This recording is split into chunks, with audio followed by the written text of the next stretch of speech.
días, hermanos, a todos, bienvenidos. Los que están en Facebook, igual, bienvenidos. Ah, Estaremos hoy, hermanos, pasando a la escritura, al libro de Hechos. Quisiera leer de manera rápida desde el capítulo 11, que era el texto que nuestro hermano estaba citando la semana pasada, y así llegar al capítulo número 12. Estaremos ahí hoy estudiando el capítulo 12. Estaremos iniciando entonces, pero antes yo quisiera ponernos en contexto, porque exactamente en el capítulo 10, en el capítulo 11, verso 19 en adelante, nuevamente Lucas vuelve a retomar eh, el tema desde Esteban. Dice el verso 19, hermanos: ahora bien, los que habían sido esparcidos a causa de la persecución que hubo con motivo de Esteban, pasaron hasta Fenicia, Chipre y Antioquía, no hablando a nadie la palabra, sino solo a los judíos. Pero había entre ellos unos varones de Chipre y de Cirene, los cuales, cuando entraron en Antioquía, hablaron también a los griegos, anunciando el evangelio del Señor Jesús. Y la mano del Señor estaba con ellos, y gran número creyó y se convirtió al Señor. Eh, Verso número 22. Luego la noticia de estas cosas, llegó la noticia de estas cosas a oídos de la iglesia que estaba en Jerusalén, y enviaron a Bernabé que fuese hasta Antioquía. Este, cuando llegó y vio la gracia de Dios, se regocijó y exhortó a todos a que con propósito de corazón permaneciesen fieles al Señor, porque era varón bueno y lleno del Espíritu Santo y de fe, y una gran multitud fue agregada al Señor. Después fue Bernabé a Tarso para buscar a Saulo, y hallándole le trajo a Antioquía. Y se congregaron allí todo un año con la iglesia, y enseñaron a mucha gente, y a los discípulos se les llamó cristianos por primera vez en Antioquía. En aquellos días, unos profetas descendieron de Jerusalén a Antioquía, y levantándose uno de ellos, llamado Agabo, daba a entender por el Espíritu que vendría una gran hambre en toda la tierra habitada, la cual sucedió en tiempo de Claudio. Entonces los discípulos, cada uno conforme a lo que tenía, determinaron enviar socorro a los hermanos que habitaban en Judea, lo cual en efecto hicieron, enviándolo a los ancianos por mano de Bernabé y de Saulo. En aquel tiempo, aquel mismo tiempo, el rey Herodes echó mano a algunos de la iglesia para maltratarles, y mató a espada a Jacobo, hermano de Juan. Y viendo que esto había agradado a los judíos, procedió a aprender también a Pedro.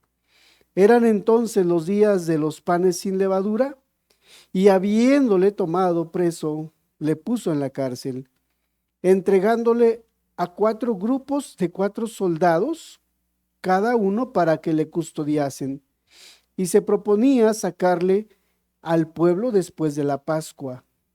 Así que Pedro estaba custodiado en la cárcel, pero la iglesia hacía sin cesar oración a Dios por él.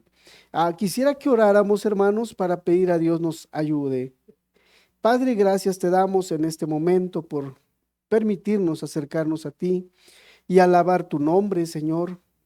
Gracias te damos porque has tenido a bien traernos con bien a este lugar, y Padre, también poder abrir la palabra para que a través de ella nuestra alma sea edificada, nuestro espíritu, Señor, sea edificado, Señor. Padre, entonces rogamos de tu bendición, Padre, en el nombre de Jesús.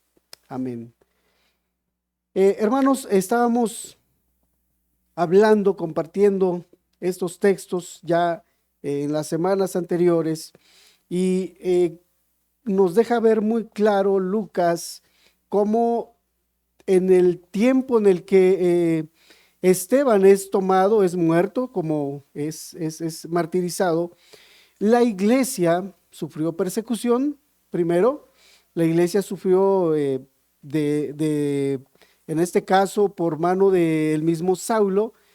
Fueron muchos llevados a la cárcel, fueron muchos maltratados, fueron muchos de alguna manera violentados, y la iglesia comenzó a dispersarse por diferentes lugares, dice el versículo número 19 y número 20. Entonces, estos hermanos, por supuesto que no salieron así como huyendo, o como solamente guardando sus vidas, salvaguardando sus vidas, sino que salieron. Algunos han pensado y creído que fueron principalmente hermanos gentiles que salieron para poder regresar algunos a sus lugares de donde eran, y comenzaron entonces a predicar el evangelio. Ok, vamos nosotros viendo cómo esto iba desarrollándose, y Lucas nos vuelve a remarcar ese momento o ese tiempo el momento de Esteban, de su martirio, etcétera, su muerte. Y más adelante, hermanos, podemos ver cómo el evangelio seguía extendiéndose alrededor del mundo a través de la iglesia. Eso tenemos nosotros que tenerlo muy, muy claro, hermanos. Cómo la iglesia, a pesar de que era dispersada, el evangelio corría juntamente con ellos. El evangelio estaba siendo transmitido, estaba siendo llevado a otros lugares, aparte de Jerusalén o aparte de Judea. ¿Por qué lo digo? Porque pensamos que en algún momento nosotros, al venir alguna persecución en nuestra vida, en nuestra familia, en nuestra congregación o en nuestra nación, puede ser, el cristianismo como que se fuera a extinguir. Algunos han pensado o ven todo esto de la famosa ideología y de cómo la Biblia, la palabra, Dios, como que está siendo llevado a un lado, como que queremos acallar a estos que hablan acerca de Dios, hablan del Evangelio, y el mundo piensa que por hacer esto, este mover, Dios va como que van a quitar a Dios de este mundo, van a quitar a Dios de la sociedad, de sus círculos. Eso es imposible. Para Dios eso es imposible. Para Dios eso no va a permitirlo en ningún momento. Entonces, el verso número 27 del capítulo 11: en aquellos días unos profetas descendieron de Jerusalén a Antioquía, y dice la escritura aquí, y uno de ellos, llamado Agabo, daba a entender por el Espíritu que vendría una gran hambre en toda la tierra habitada, la cual sucedió en tiempos de Claudio. Entonces los discípulos, cada uno conforme a lo que tenía, determinaron enviar socorro a los hermanos que habitaban en Judea. Esto dice que sucedió entonces. Esto fue algo que vino, las otras iglesias hermanas lo vivieron también, y algunos se propusieron a ayudar, no solamente la iglesia en Antioquía, la iglesia en Corinto, la iglesia en diferentes lugares de Asia, comenzaron a enviar apoyo a la iglesia, en este caso de Jerusalén. Esto sucedió, esto pasó, lo profetizó uno de los profetas que habían en ese momento, uno de ellos llamado Agabo, dice el texto. Y no quiere decir que entonces Dios no siga hablando. Dios estaba hablando, había profetas, y puedo decirte aquí que ha habido profetas. Hubieron profetas en el Antiguo Testamento, así como Agabo y como otros profetas, hermanos, que aunque fueron profetas, muchas de las veces no escribieron un libro, así como Isaías, por ejemplo, ¿no? o Jeremías, o algún otro profeta, hermanos, como los profetas menores. Sin embargo, en algún momento Dios habló por boca de ellos. No que Dios hoy no siga hablando, Dios sigue hablando. Y cada uno de los que tomamos su palabra, cada uno de los que hoy tomamos las escrituras, por así decir, dijera un hermano puritano, llegamos nosotros a ser también profetas. Cuando nosotros tomamos las escrituras y hablamos la palabra a otras personas, principalmente para mostrarles el camino, venimos a ser como profetas también muchos de nosotros. Hubo una palabra profética la cual decía iba a venir hambre, iba a venir esto. Entonces hoy no necesitamos profecías nuevas porque nuestro Señor ya ha profetizado que vendrían terremotos, vendrían hambres, vendrían pestes, y esto ya está dicho por nuestro Señor. Cuando no lo sabemos, porque ni nuestro Señor Jesucristo nos dio fecha, ni nos dio día, ni nos dio pueblo, nación, etcétera. Solo nos dijo que vendría. Y eso sería principio de dolores. Entonces, vamos nosotros entendiendo estas verdades, y cuando vienen estas cosas, no nos debería de sorprender, porque ya Cristo, nuestro Señor, nos ha hablado. Dice el capítulo 2, hermanos, versículo número 1, que es aquí donde vamos a pasar a este capítulo número 12, para estar estudiándolo. En aquel mismo tiempo, el rey Herodes echó mano a algunos de la iglesia para maltratarles, y mató a espada a Jacobo, hermano de Juan. Y viendo que esto había agradado a los judíos, procedió a prender también a Pedro. Eran entonces los días de los panes sin levadura. Verso 3 dice, y viendo que esto había agradado a los judíos, procedió a prender a Pedro. Hermanos, a través de los siglos, desde la misma creación y antes de la creación, siempre ha habido quien se ha opuesto a Dios. Repito, desde el principio de la creación y desde antes de la misma creación, ha habido quien se ha opuesto a la buena y amorosa voluntad de Dios. Me refiero a que siempre ha habido un enemigo de Dios, y ese enemigo es Lucifer, o mejor conocido en la Biblia como Satanás. Siempre se ha opuesto a la voluntad de Dios, siempre se ha opuesto al amor, a la benevolencia, a la buena voluntad que Él tiene para con la humanidad. Y hermanos, en este momento cuando estamos leyendo y viendo que esto había agradado a los judíos no se refiere a todos los judíos, sino se refiere específicamente a aquellos que por celos habían matado a Cristo. Se refiere a aquellos que por celos, que por enojo, habían aún echado mano a muchos hermanos para llevarles a las cárceles y matarles. Me refiero a esos que aún estaban de acuerdo, no solo Saulo, sino otros judíos que estaban de acuerdo de que aún Esteban fuese muerto, de que aún ese grupo, como dijeran ellos, la secta de los judíos, de los que seguían a Cristo, querían callarlos, querían opacarlos, querían desaparecerlos. Esos, dice, y viendo esto, viendo que esto había agradado a los judíos, Herodes, hermanos, un hombre que la escritura nos habla muy claro acerca de él. Herodes empezó, dice aquí el texto, en aquel mismo tiempo el rey Herodes, en la época del Nuevo Testamento, había una familia de gobernantes que se destacaba, hermanos, en la batalla contra Dios. Me refiero a la familia de exactamente los Herodes, porque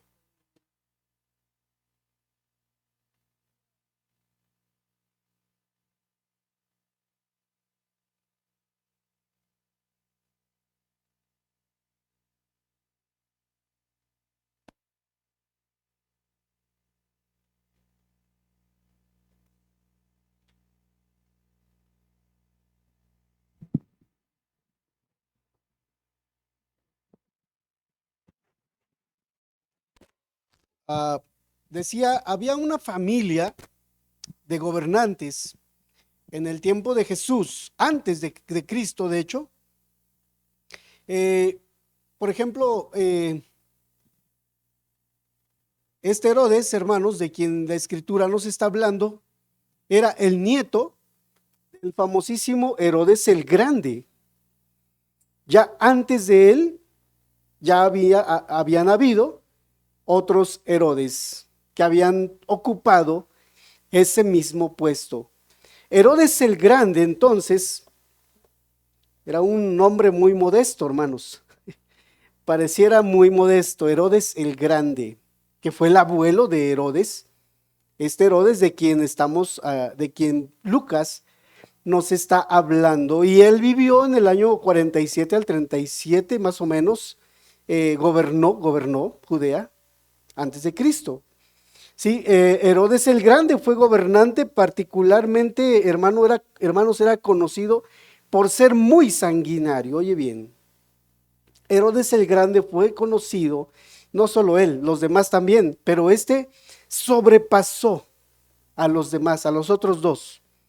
Entonces, Herodes el Grande, hermanos, ejecutó a sus esposas, las mató, a una de ellas en especial. Mató a su madre también y mató a su padre, Herodes el Grande. La razón, bueno, él estaba en contra de que alguno de sus familiares en un momento dado fuera a ocupar su lugar. Eso lo dicen algunos historiadores. Él padecía, eh, era como paranoico este hombre y de alguna manera él se estaba cuidando de todos, se cuidaba hasta del mismo cocinero para que no lo fuese a envenenar. A veces le decía que tenía que probar primero lo que él había cocinado antes de que él gustara de ese bocadillo que él había preparado. Entonces, este hombre, hermanos, fue muy sanguinario, el abuelo, y mató a tres de sus hijos. Mató a tres de sus hijos. Entonces, era, era la verdad un hombre muy, muy sanguinario. Y poco antes de morir, Herodes el Grande atrajo a algunos líderes, destacados líderes judíos, hacia él, donde los encarceló. Y antes de que él muriera, ya esto era la etapa en la que él iba a morir, encarceló a varios líderes destacados judíos y dijo lo siguiente, que estos hombres también fueran muertos.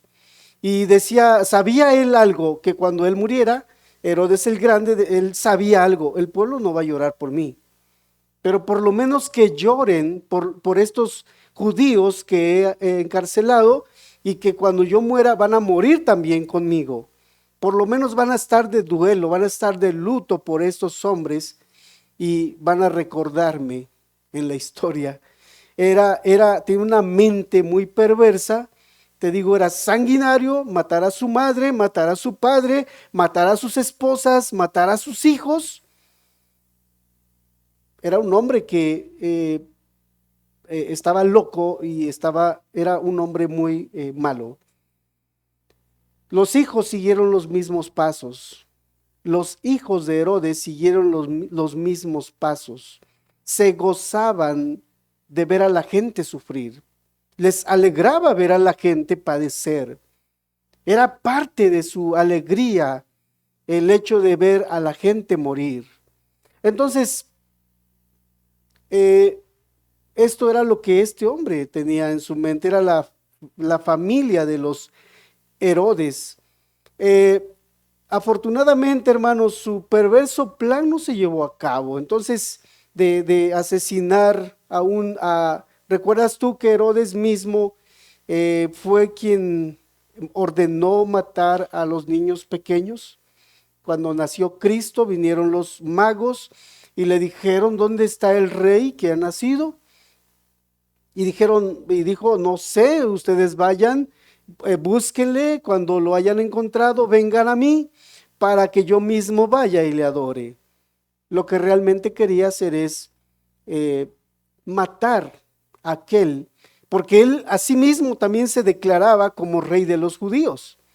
Herodes el Grande en algún momento llegó a decir que era el rey de los judíos, y decir que había nacido otro rey de los judíos no podía ser. Por lo tanto, hermanos, alguien tenía que morir y mató a muchos niños que apenas habían nacido, menores de 6 años, muchos pequeños habían muerto. ¿Quién lo había ordenado? Herodes, hermanos, allá en el libro de Mateo, capítulo 2, capítulo 1. Esta era la familia de los Herodes. Cristo Jesús, gracias a Dios, dice que descendió a Egipto por revelación de parte de Dios. Trajo una visión a José y que le dijo: ve, desciende a Egipto, donde estarás seguro, y yo te avisaré, yo te diré cuándo has de volver. Y después regresa a Nazaret, José juntamente con María y Jesucristo. Entonces, hermanos, esto estaba pasando, esto estaba ocurriendo ahí en el capítulo número 12.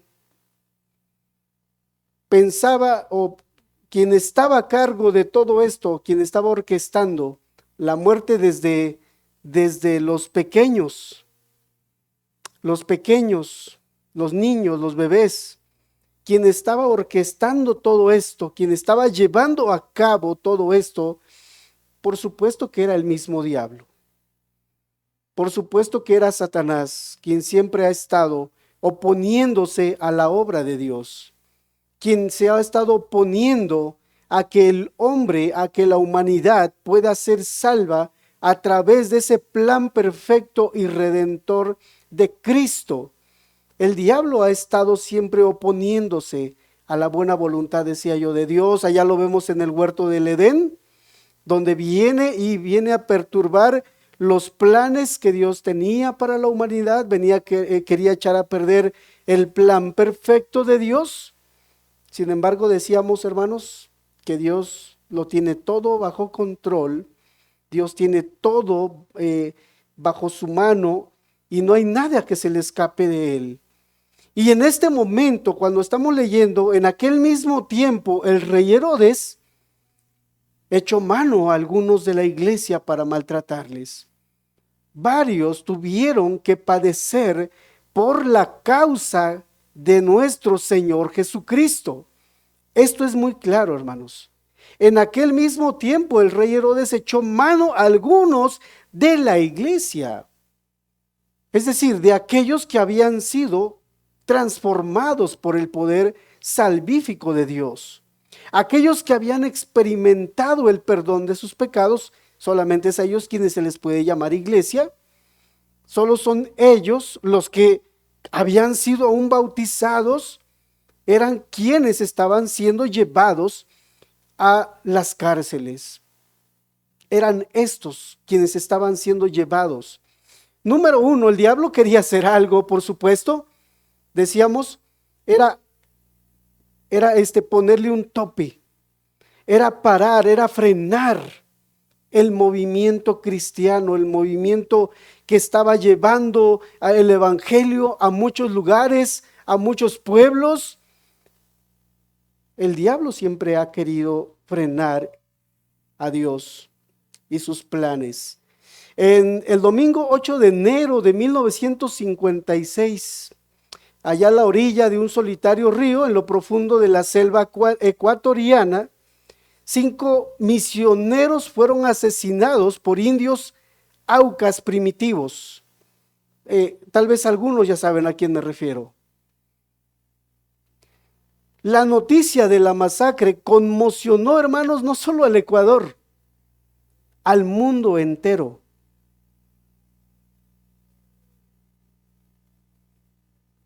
Para algunos, esas muertes parecieron una tragedia sin sentido. 5 jóvenes misioneros que habían salido de diferentes lugares, especialmente Estados Unidos, habían decidido ellos con sus esposas e hijos pequeños, todos llevaban hijos pequeños, algunos de 3 años, de 2 años, decidieron dejar su país para ir a la selva del Ecuador, para ir y compartir el evangelio.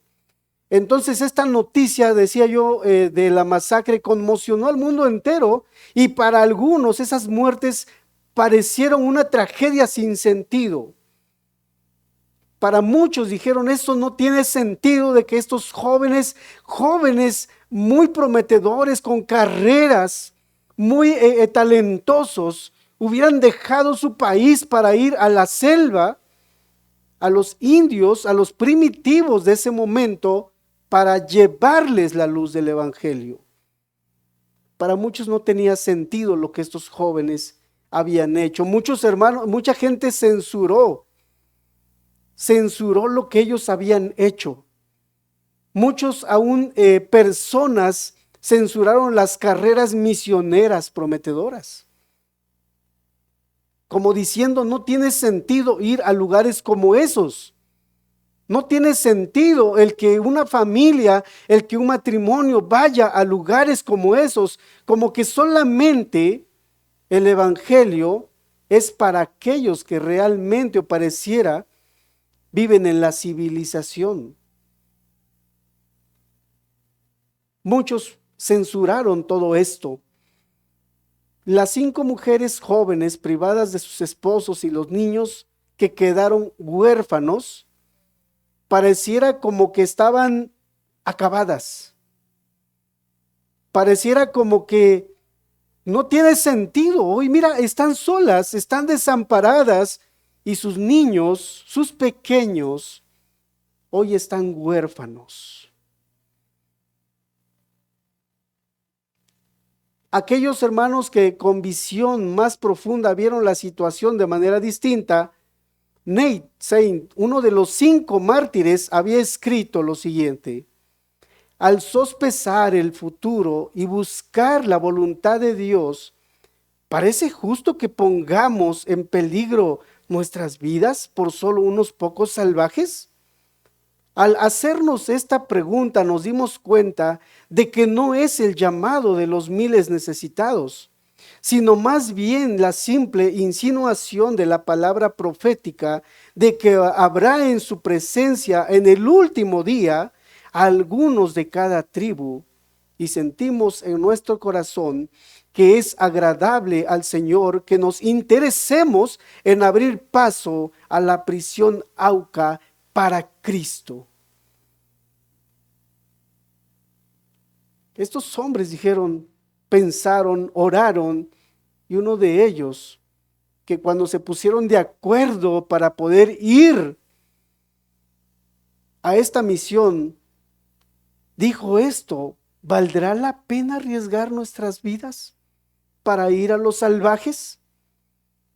Por supuesto que cuando ellos decidieron ir de misioneros, implicaba tal vez el que ellos fueran muertos, el que ellos hubieran arriesgado su vida para llevar el evangelio a esos hombres. Y pensaron en esto y dijeron lo siguiente: creo que vale la pena, ya que la Escritura promete, ya que la Escritura dice que habremos en el cielo gente de toda tribu, de todo pueblo, de toda nación.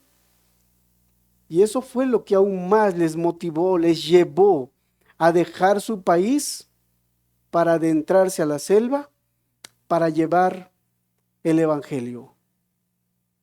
Si tú piensas, ok, ahí se quedó y ahí murió todo, déjame decirte que la misión al Ecuador, principalmente a los Aucas, fue todo un éxito. Pero antes tuvieron que morir. Y por eso decían muchos medios, decía mucha gente, ¿valdrá la pena hacer esto? No tiene sentido el hacer esto. El dejar tu país, el dejar tu carrera, al dejar tu nación, el dejar tu familia, al dejar tu iglesia, por ir a una tribu para llevarles el evangelio. Más adelante, déjame decirte, hoy tú buscas este hecho de estos hermanos. Déjame decirte que fue una gran bendición, no solamente porque después de estos 5 varones, 5 padres de familia cristianos que decidieron llevar el evangelio y morir, más adelante toda la tribu, casi toda la tribu, se convierte al Señor Jesucristo. Quienes fueron utilizados para llevar el evangelio fueron las esposas de estos hombres. Lejos de pensar, está todo terminado, esto no vale la pena, las esposas, por ejemplo, Elizabeth Elliot, quien escribe algunos libros, quien escribe a la iglesia, ¿no la ves desanimada? ¿No la ves amargada?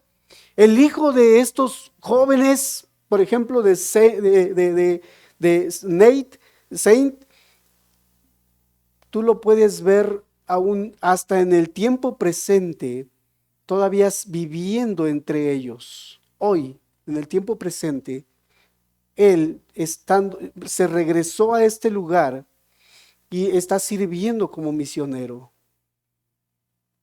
Las esposas continuaron con la obra misionera.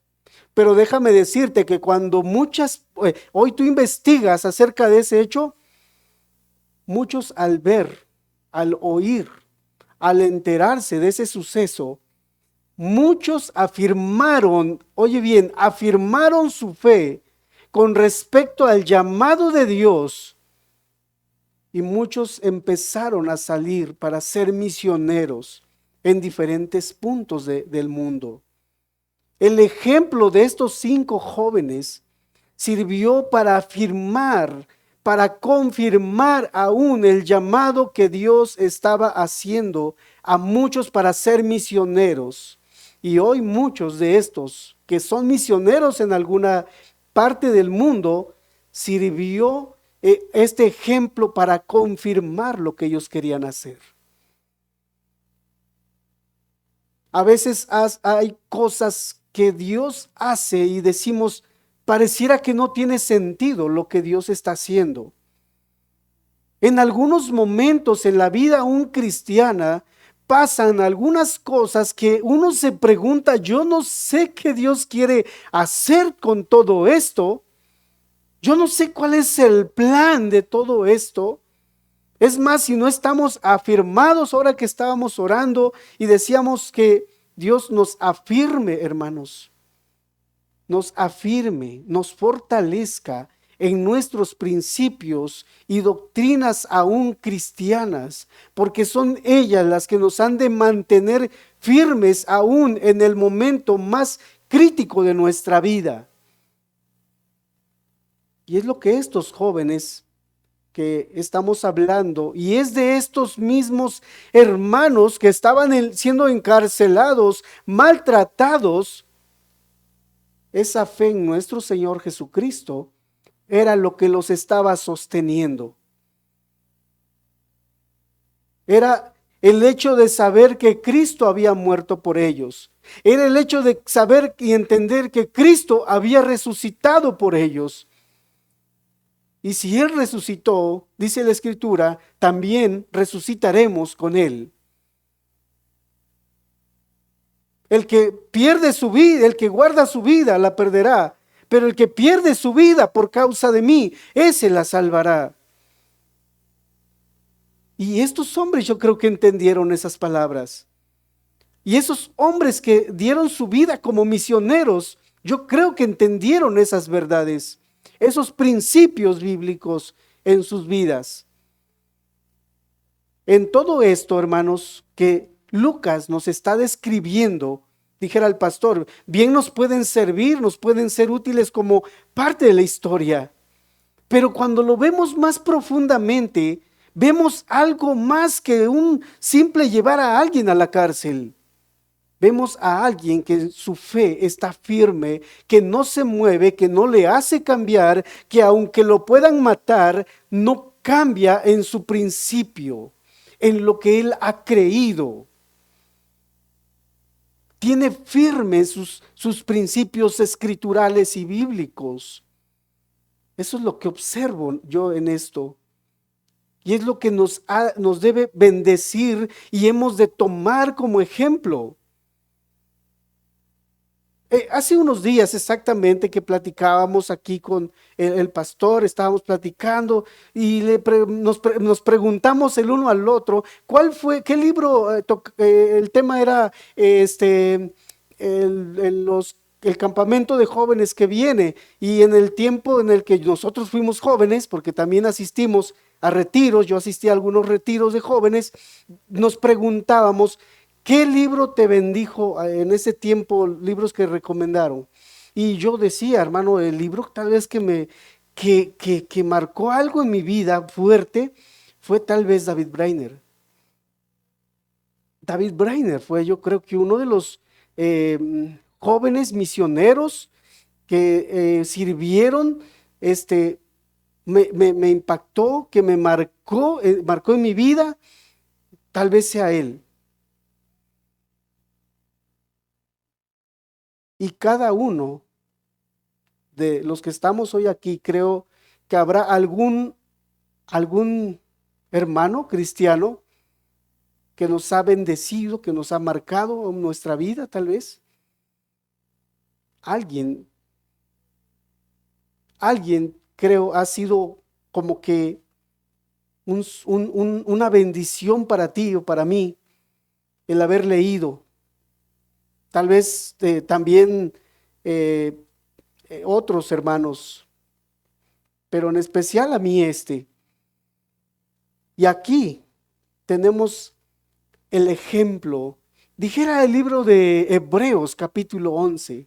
Así que teniendo gran nube de testigos, tenemos una gran nube de testigos, tenemos a muchos ejemplos que hoy podemos seguir de hermanos que vivieron, que decidieron igual poner su mano en el arado y seguir adelante. Hoy tenemos a muchos hermanos en quien nosotros podemos hoy aprender de su vida, aparte del gran ejemplo a seguir que es Cristo Jesús. Pablo decía, sed imitadores de mí, así como yo de Cristo. El gran ejemplo a seguir es Cristo. Hoy tenemos ejemplos, pero el más grande de todos es Cristo el Señor. La manera en la que Él ha amado a la humanidad es la manera en que nosotros hemos de amar a nuestro prójimo para anunciar, para llevar el evangelio que está encubierto para muchas personas. Y aquí dice que en aquel mismo tiempo, en ese mismo tiempo en el que había dificultades para conseguir alimento, en el que había hambre, en el que había necesidad, en ese mismo tiempo más o menos, en el que Esteban y otros hermanos eran perseguidos, eran llevados a las cárceles, en ese mismo tiempo, dice aquí, el rey Herodes echó mano a algunos de la iglesia para maltratarlos. Y no solo para maltratarlos, algunos para matarlos. Y mató a espada a Jacobo, hermano de Juan. ¿Sí identifican a Jacobo, hermanos? Allá en el Evangelio de Juan, capítulo 1, 2, podemos ver el llamado que Dios hace a los hermanos. ¿Cómo eran conocidos estos hombres? ¿Alguien sabe cómo se les conocía a Jacobo y a Juan, su hermano? Los hijos del trueno. Eran muy famosos, eran muy conocidos en su pueblo, en su ciudad. Eran hombres de ímpetu también. Eran hombres que, como dicen en mi pueblo, no se rajaban para nada. Pues estaban ahí bien puestos, y esos son los que Dios tomó para que fueran sus discípulos. Fueron los mismísimos hombres, Jacobo y su hermano, quienes dijeron, ¿quieres que oremos para que qué? Exacto.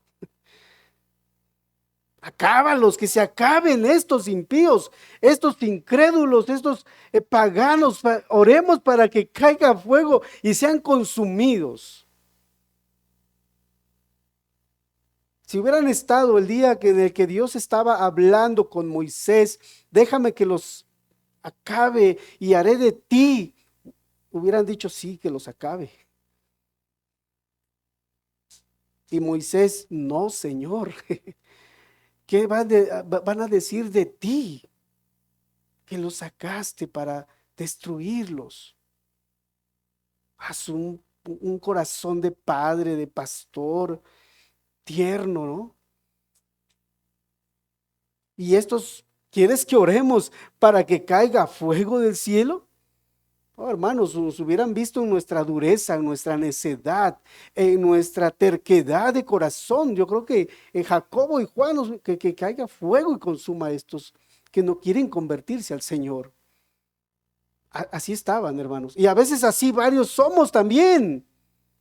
Pareciera que somos nietos, bisnietos de Jacobo y de Juan, que a veces así queremos que se hagan las cosas.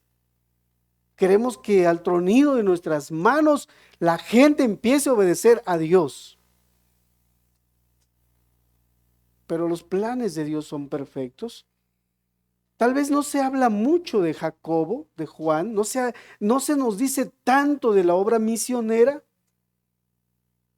Lo cierto es que Jacobo era uno de los apóstoles de nuestro Señor Jesucristo.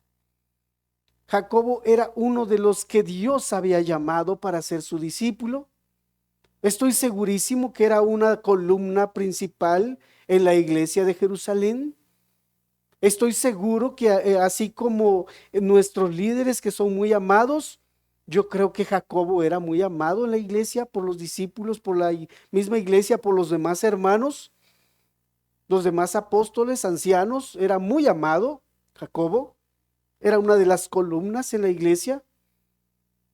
Era un ejemplo, era un testimonio también de perseverancia, de tal manera que estuvo dispuesto a morir antes que ceder, antes que negar, antes que echarse para atrás. Y la escritura aquí nos dice, verso 2, y mató a espada a Jacobo, hermano de Juan. Y de verdad, hermanos, por eso les digo, aquí vemos algo más que una muerte, vemos a hermanos firmes en su fe, firmes en su fe. En casa apenas nos dicen algo y empezamos nosotros a sentirnos como mártires. No te saludan y ya te estás sintiendo. Ahora, ¿qué será cuando alguien quiera ofenderte realmente por la causa de Cristo? Te vas a ir contra él a golpes. No sé cuál va a ser nuestra reacción. Si nuestra fe no es firme, si nuestros principios no son firmes, no son estables.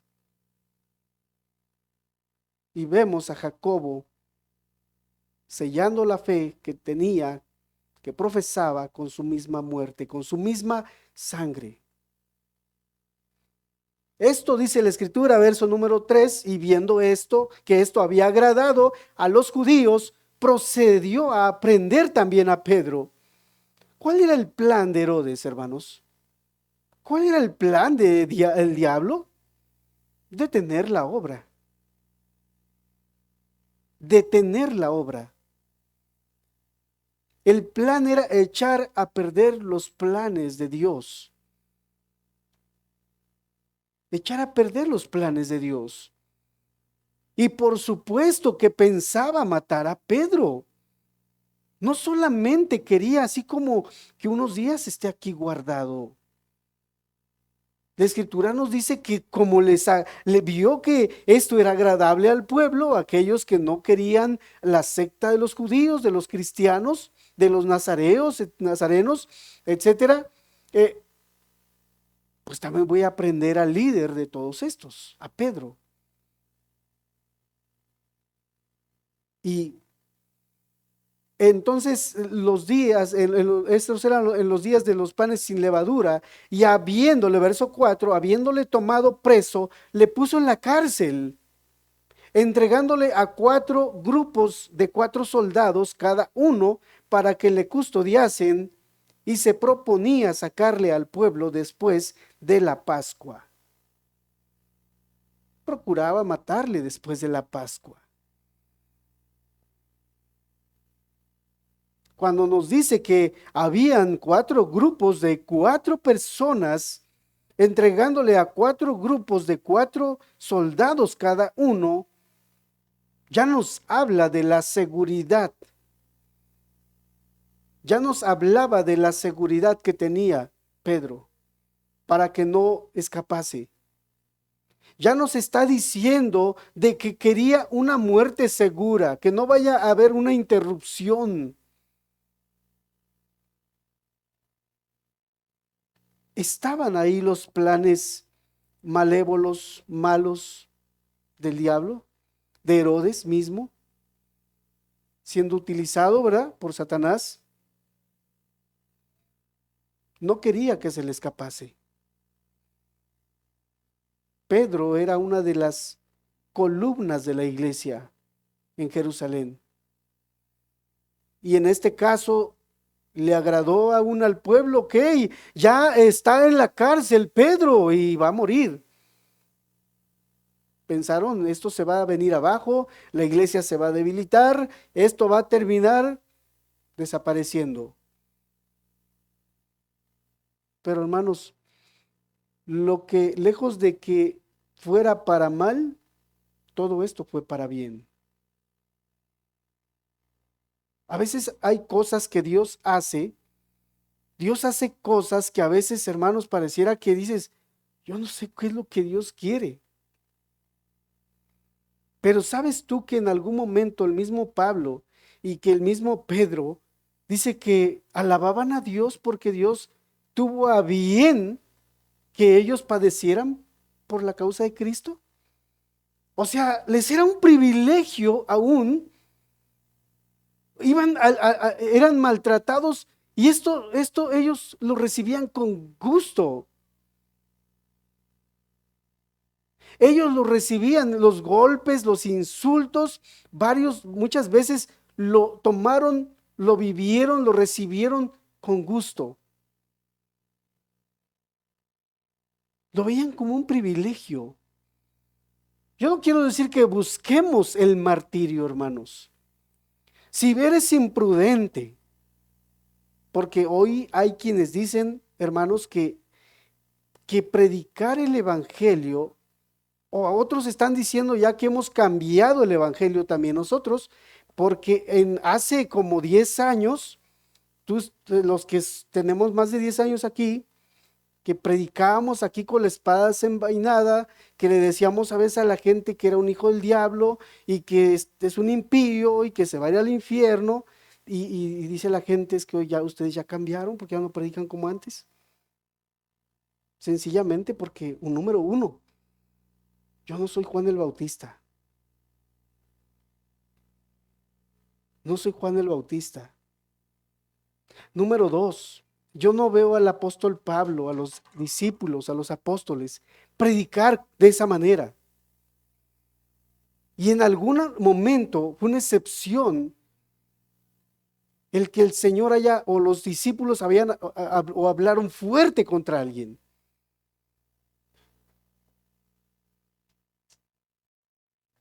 Y en algún momento, cuando el apóstol Pablo era golpeado, y bueno, eh, reprende a aquel y le responde de una manera fuerte,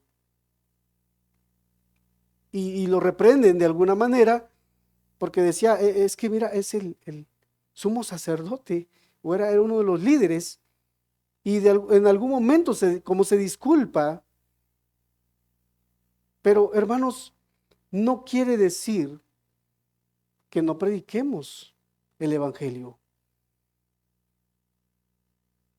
que se deje de predicar el evangelio, o que la gente necesita arrepentirse. Todo mundo necesita arrepentirse. Eso no va a cambiar jamás. No podemos nosotros, es más, ser candidatos, por así decir, a la salvación sin haber arrepentimiento primero. Nosotros no podemos ser salvos si el Espíritu Santo primero no vino a trabajar en nuestro corazón para convencernos de pecado, de justicia y de juicio. No podemos. No puedes tú ser salvo sin antes arrepentirte. Todo mundo necesita proceder al arrepentimiento por cuanto todos hemos pecado. Eso no va a cambiar jamás. Eso no va a cambiar nunca. Definitivamente necesitamos arrepentirnos de nuestros pecados. Nos gozamos cuando, por ejemplo, alguien se bautiza. Y a veces en ese momento algunos nos llegamos a emocionar o algunos se llegan a emocionar y decir, ¿por qué no me bautizo también? Bueno, necesitas primero arrepentirte de tus pecados. Necesitas primero reconocer que Cristo es tu Señor y al reconocerlo estamos diciendo que tú vas a someterte al señorío del Señor.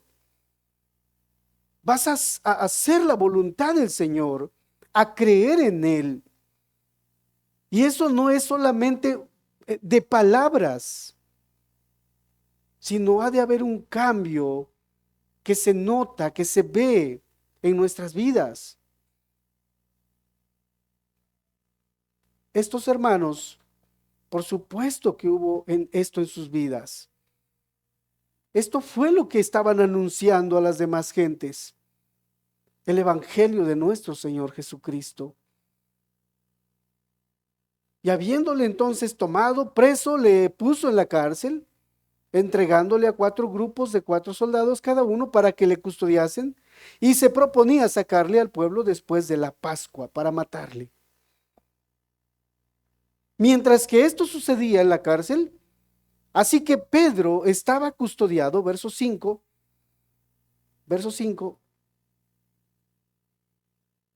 así que Pedro estaba custodiado en la cárcel, pero la iglesia hacía oración sin cesar por él.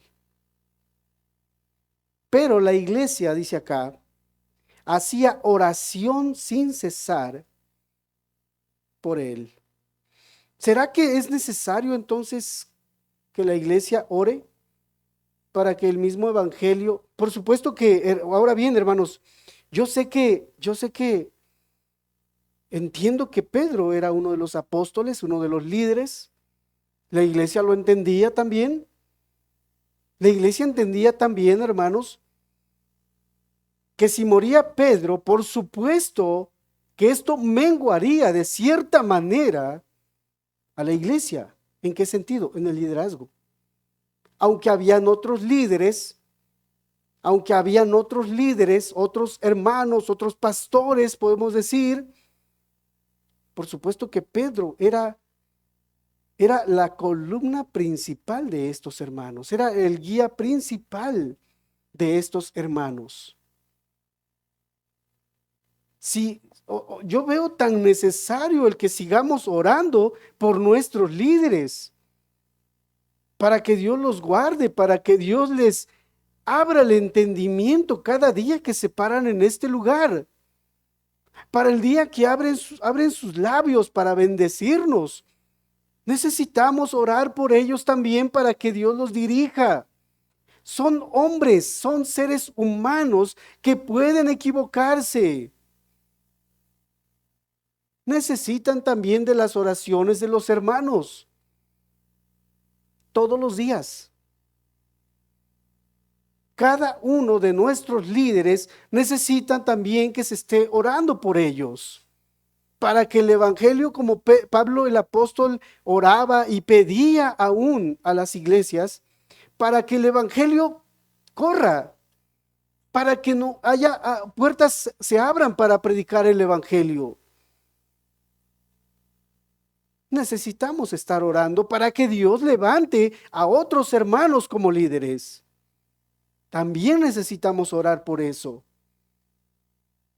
Necesitamos orar para que Dios levante a más pastores. Hay una gran necesidad. La mies es mucha y los obreros pocos.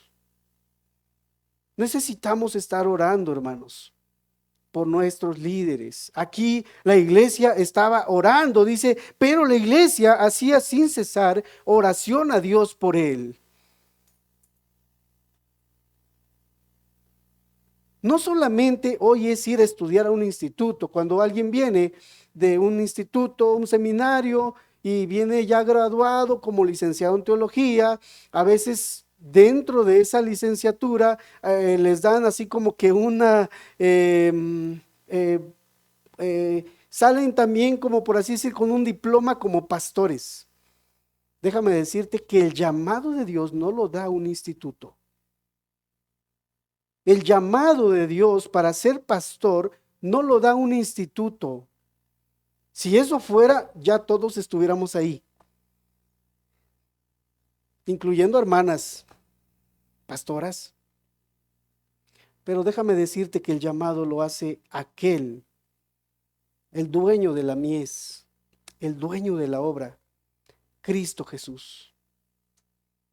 Y sabes que a través de los tiempos, de los años, de la era cristiana, antes del Nuevo Testamento, del Antiguo Testamento, Dios llamó, ¿sabes? A algunos eran boyeros, algunos eran cuidadores de ovejas. Dios los quiso llamar para que fueran guías, pero fue Dios quien hizo el llamado. Unos los llamó de diferentes lugares, los llamó Dios. Moisés, por ejemplo, era pastor de ovejas. David era un pastor de ovejas. Uno de los profetas era pastor de ovejas. Si Dios quiere tomar al hojalatero, al carpintero, al albañil, Dios quiere tomar al licenciado, al doctor en esto, Dios lo puede hacer. No hay problema, Dios lo puede hacer. Dios lo puede hacer y Dios lo ha de capacitar a cada uno de todos. Dios capacitará, pero Dios es el único que hace el llamado para que sea su pastor, sea el pastor de alguna iglesia.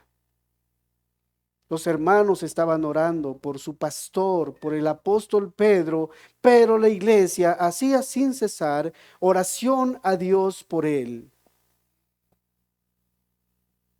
Estaba haciendo oración por él. Necesitamos seguir orando, entonces, hermanos, decía yo, necesitamos seguir orando. Si fuese tan fácil poner a un pastor en una iglesia, hermanos, Dios no haría falta a Dios, pero hermanos, la obra es de Dios. Necesitamos que Dios guíe.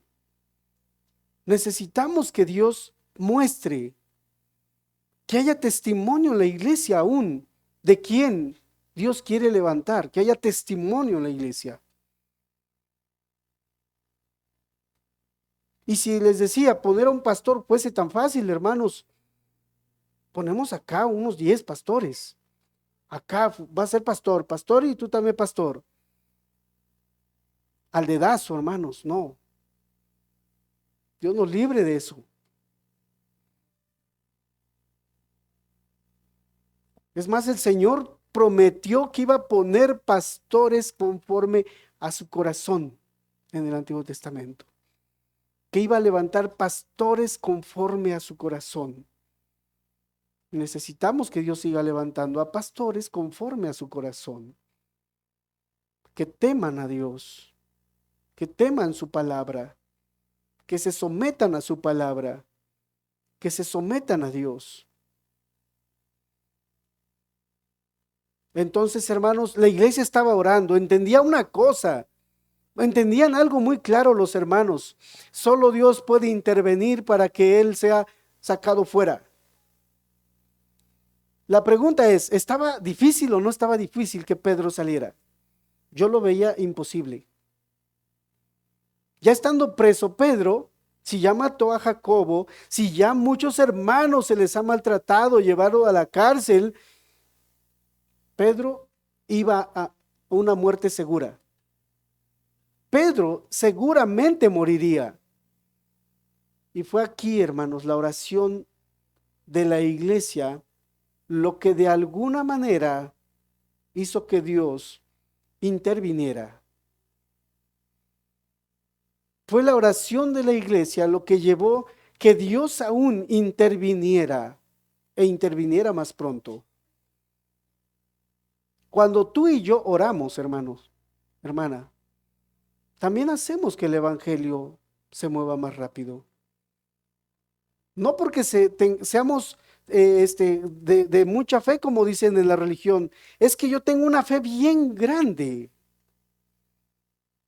No es porque tengas una fe muy grande, es porque tenemos a un Dios vivo y grande. Nada más por eso, hermanos. No es porque poseamos algunas cualidades, talentos para hablar. Dios ha utilizado allá hasta animales en el Antiguo Testamento para hablar a la gente. Dios simplemente toma a vasos que ve que están dispuestos y son correctos y Dios los utiliza. Por eso decía que Dios no tiene problema en utilizar a un cuidador de ovejas, como agarrar a un fariseo de fariseos, como a Pablo, el apóstol, un doctor de la ley. Necesitamos orar, hermanos, necesitamos juntarnos, necesitamos entender que es orando, es juntándonos para pedir como conviene, dice la Escritura. Es más, cuando nosotros oramos, a veces ni sabemos pedir, pero el Espíritu dice nos ayuda a pedir como conviene. Hasta eso, hermanos, somos torpes para todo. Yo sé que algunos no mucho, pero algunos sí somos torpes para todo. Necesitamos que Dios nos ayude. Necesitamos que Dios nos ayude, que Él sea el que sea en nosotros, porque cuando nosotros hacemos las cosas, a veces echamos a perder las cosas. Cuando nosotros intervenimos, hasta nosotros echamos a perder las cosas.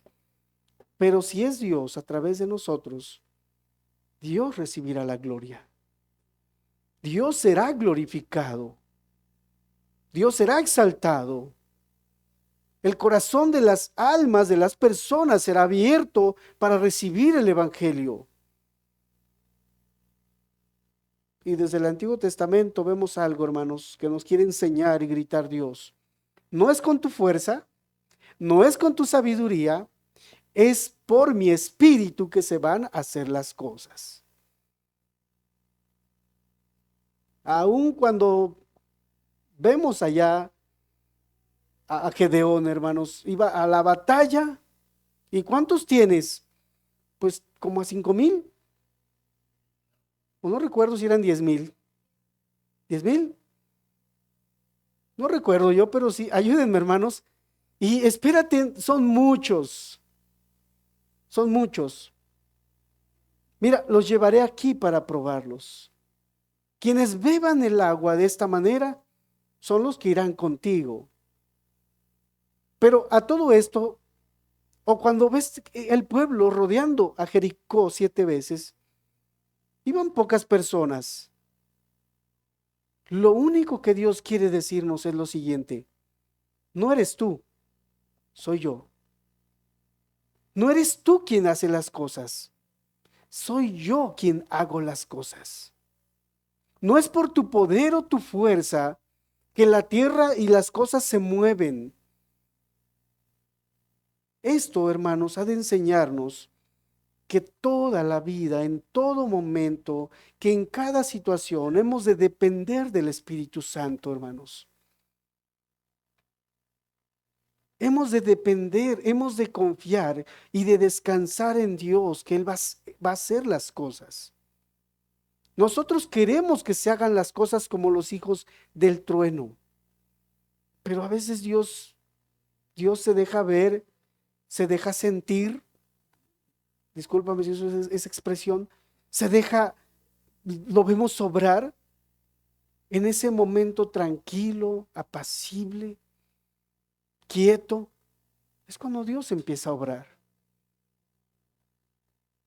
¿Ves allá los profetas de Baal? Dice que 400 profetas estaban gritando, estaban cortándose las venas, danzando, gritando a todo pulmón. Y el otro burlándose todavía. ¡Griten más fuerte!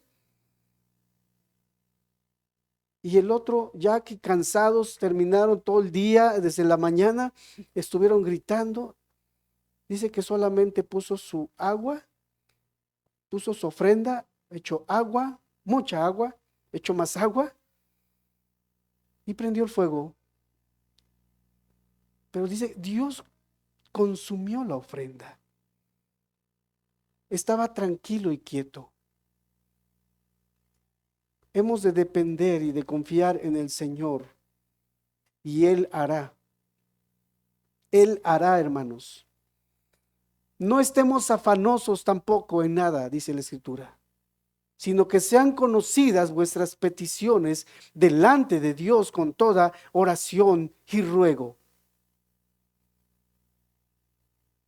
Necesitamos orar. Y orar y pedir como conviene también. No orando de una manera incorrecta para nosotros mismos. Algo que glorifique a Dios. Y Dios hará, hermanos. La iglesia estaba orando, hermanos. Si la iglesia estaba orando, necesitamos también orar. Necesitamos también orar continuamente por las necesidades que hay. Necesitamos estar orando también para las decisiones que en algún momento dado el pastor ha de tomar. También hemos de orar por eso. Hemos de estar orando. Hemos de alguna manera como confiado nuestra alma a alguien, hermanos, para que nos ayude, nos guíe también. Un hombre. Pero si Dios está guiando a ese hombre, Dios está guiando a ese pastor, la iglesia crecerá, la iglesia se fortalecerá, la iglesia estará madurando espiritualmente, la iglesia estará madurando, estará creciendo, vendrán nuevas ovejas, habrán ovejas que estarán cuidando a otras ovejas, veremos madurez, veremos crecimiento. Y esto lo necesitamos todos, hermanos. Necesitamos crecer. Necesitamos entonces orar, decía yo, por nuestros hermanos que nos guían, que nos pastorean, para que el Señor sea con ellos. Vamos a terminar ahí, hermanos, haciendo una oración. Padre bendito, te damos gracias por este tiempo. Padre, que la sangre de estas personas sirva como semillero y aún tu palabra se siga extendiendo, Señor. Ayúdanos a madurar, a fortalecernos, Señor, a tener principios bíblicos, doctrinales, firmes, Señor. Que no haya alguno que venga a perturbar nuestra fe, Señor. Te lo pedimos y rogamos en el nombre de Jesús.